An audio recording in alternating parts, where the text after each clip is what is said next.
अस्सलामु अलैकुम वरहमतुल्लाहि ताला वबरकातुहू। अलमुस्तग़ास इला हज़रतिल्लाहि ताला अस्सलातु वस्सलामु अलैका या सय्यदी या रसूलल्लाह सल्लल्लाहु अलैहि व आलिहि व अस्हाबिहि व बारिक वसल्लम।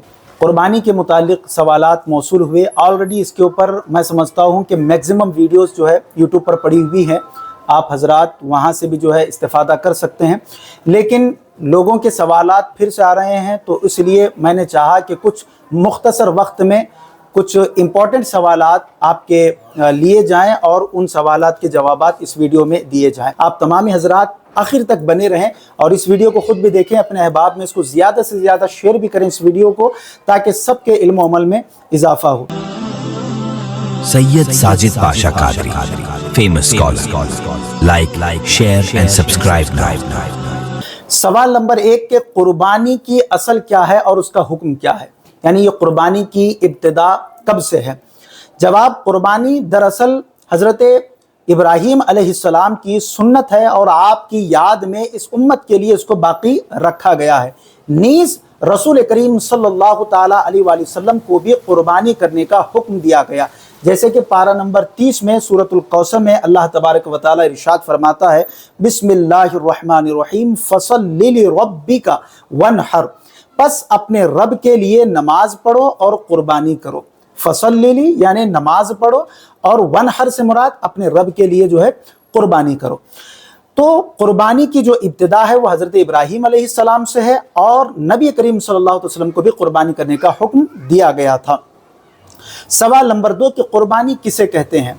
मखसूस जानवर को मखसूस वक्त में अल्लाह तबारक व तआला का कुर्ब और उसकी रज़ा हासिल करने की नीयत से जानवर ज़िबा करना, ये कुर्बानी कहलाता है। सवाल नंबर 3, कुर्बानी के फ़ज़ाइल यानी कुर्बानी का सवाब क्या है, इसकी फजीलत क्या है। जवाब, साहबा इकराम ने अर्ज़ किया कि या रसूलल्लाह सल्लल्लाहु ताला अलैहि वसल्लम, ये कुर्बानियाँ क्या हैं। आप सल्लल्लाहु ताला अलैहि वसल्लम ने फरमाया कि ये तुम्हारे बाप हज़रत इब्राहीम अलैहिस्सलाम की सुन्नत है। अर्ज़ की कि या रसूलल्लाह सल्लल्लाहु ताला अलैहि वसल्लम, इसमें हमारे लिए क्या सवाब है। रसूल करीम सल्लल्लाहु अलैहि वसल्लम ने इरशाद फरमाया कि उसके हर बाल के इवज़ नेकी है, यानी कुर्बानी के जानवर के जितने बाल होते हैं हर बाल के बराबर अल्लाह तबारक व तआला कुर्बानी करने वाले को नेकी व सवाब अता फरमाता है। हदीस पाक का मफहूम है कि जिसने अल्लाह तबारक व तआला की रज़ा के लिए कुर्बानी की तो वो कुर्बानी उसके लिए जहन्नम से हिजाब है, यानी रोक है, वो कुर्बानी उसे जहन्नम से बचाने वाली है। सरकार दो आलम सल्लल्लाहु ताला अलैहि वसल्लम ने इरशाद फरमाया कि जो शख्स कुर्बानी करने की ताकत रखता है, कुव्वत रखता है, इस्तिताअत रखता है, कैपेसिटी रखता है कि वो कुर्बानी कर सकता है, लेकिन वो कुर्बानी नहीं करता, तो ऐसा शख्स हमारी ईदगाह के करीब भी ना आए।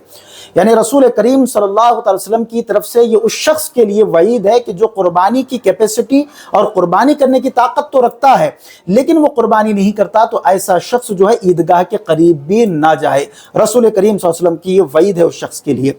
सवाल नंबर 4, कुर्बानी किस पर वाजिब है। कुर्बानी वाजिब होने के 4 शराइत हैं।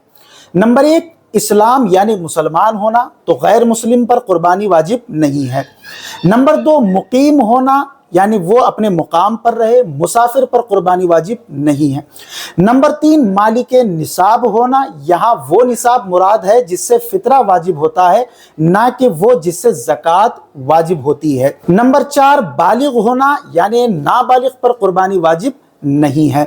अब सवाल नंबर 5 की तरफ चलते हैं कि मालिक निसाब से मुराद क्या है, यानी कि आप साहिब निसाब कब होंगे। जवाब, साहिब निसाब मालिक निसाब से मुराद ये है कि उस शख्स के पास 7.5 तोला सोना या 52.5 तोला चांदी या उनकी कीमत के बराबर हाजत असलिया के अलावा रकम हो या कोई सामान हो और उस पर अल्लाह तबारक व तआला या बंदों का इतना कर्ज ना हो कि जिसे अदा करने के बाद निसाब बाकी ना रहे। यानी जिस शख्स के पास 7.5 तोला सोना या 52.5 तोला चांदी या इन दोनों को खरीद सकता है, इतनी कीमत हाजत असलिया के अलावा यानी अपनी ज़रूरियात के अलावा अगर इतनी कीमत उसके पास मौजूद है कि उससे 52.5 तोला चांदी या 7.5 तोला सोना अगर वो खरीद सकता है, तो फिर उसके ऊपर कुर्बानी वाजिब है। सवाल नंबर 6 कि अगर सोना कम है निसाब से, यानी 7.5 तोला सोना नहीं है, तो फिर उसके ऊपर कुर्बानी वाजिब होगी या नहीं। اگر سونا نصاب سے کم ہو تو دیکھا جائے گا کہ اس کے پاس چاندی یا حاجت اصلیہ کے علاوہ کوئی رقم یا سامان ہے یا نہیں۔ اگر سونے کے علاوہ کچھ بھی نہیں ہے تو پھر اس کے اوپر قربانی واجب نہیں ہے، لیکن ایسا کم ہی ہوتا ہے کیونکہ تقریباً ہر شخص کے پاس حاجت اصلیہ کے علاوہ کوئی نہ کوئی سامان ضرور ہوتا ہے۔ اگر اس کے پاس سونے کے علاوہ چاندی یا حاجت اصلیہ کے علاوہ کوئی رقم یا سامان ہے تو سب کی قیمت کو ملا کر دیکھا جائے گا کہ وہ رقم چاندی کے نصاب کو پہنچتی ہے یا نہیں، یا وہ سونے کے نصاب کو پہنچتی ہے یا نہیں۔ تو اگر پہنچتی ہے تو پھر قربانی واجب ہے، اگر نہیں پہنچتی تو پھر قربانی واجب نہیں ہے۔ سوال: کیا قربانی واجب ہونے کے لیے نصاب پر سال کا گزرنا ضروری ہے؟ جواب: جی نہیں، بلکہ قربانی کے وقت میں جس وقت بھی اس میں قربانی کے واجب ہونے کے شرائط پائی جائیں اس پر قربانی واجب ہو جائے گی۔ یعنی قربانی کے جو 3 دن ہیں، ان 3 دنوں میں اگر وہ قربانی کے 3 دن سے پہلے تک وہ شرعی فقیر تھا، یعنی اس کے پاس نہ 7.5 تولہ سونا یا 52.5 تولہ چاندی یا ان کی دونوں کو پہنچنے والی رقم بھی اس کے پاس موجود نہیں تھی، لیکن یہ 3 دنوں میں پہلے دن، دوسرے دن یا تیسرے دن بھی اگر اس کے پاس اتنی قیمت آ گئی کہ وہ ان دونوں چیزوں میں سے کسی چیز کو خرید سکتا ہے تو پھر ایسے شخص کے اوپر بھی قربانی واجب ہو جائے گی ان تینوں دنوں میں ہی۔ اب سال کا گزرنا مال پر جو ہے شرط نہیں ہے۔ اور ایک سوال جو خواتین کے ذہنوں میں آتا ہے وہ یہ ہے کہ کیا عورتوں پر بھی قربانی واجب ہے؟ جواب: اگر عورتوں میں مذکورہ شرائط پائی جائیں، یعنی کہ جو شرائط ابھی اس سے پہلے آپ نے سماعت کی ہے، 52.5 تولہ چاندی یا 7.5 تولہ سونا یا ان دونوں کو پہنچنے والی رقم حاجت اصلیہ کے علاوہ اگر ان کے پاس موجود ہے تو یا تو شوہر کے پاس ہے تو شوہر پر قربانی واجب، یا بیوی کے پاس ہے تو پھر بیوی کے اوپر قربانی واجب ہوگی۔ جس کے اوپر واجب ہے اسے اپنا واجب ادا کرنا ہوگا۔ اب یہ سوال بھی ہے اور لوگوں کے درمیان غلط فہمی بھی موجود ہے کہ ہر سال الگ الگ لوگوں کی طرف سے قربانی کی جاتی ہے، کہ جیسے اس سال میں نے اپنے طرف سے قربانی کی، اگلے سال بیٹے کی طرف سے، پھر اس کے بعد بہو کی طرف سے، پھر اس کے بعد بیٹی کی طرف سے، ہر سال الگ الگ جو ہے لوگوں کی طرف سے قربانی کی جاتی ہے۔ کیا اس طریقے سے قربانی کرنا درست ہے یا نہیں ہے؟ اس کا جواب یہ ہے کہ بعض لوگ ہر سال الگ الگ لوگوں کی طرف سے قربانی کرتے ہیں، مثلا اس سال اپنی طرف سے، اگلے سال والد کی طرف سے اور اس کے بعد پھر اگلے سال والدہ کی طرف سے۔ حالانکہ ہر سال صاحب نصاب ہونے کی صورت پر اس پر قربانی واجب ہوتی ہے اور وہ واجب ادا نہ کر کے گناہگار ہوتا ہے۔ یعنی قربانی مجھ پر واجب ہے اور میں جو ہے بیٹے کی طرف سے دے رہا ہوں، قربانی مجھ پر واجب ہے، میں بیوی کی طرف سے دے رہا ہوں، قربانی مجھ پر۔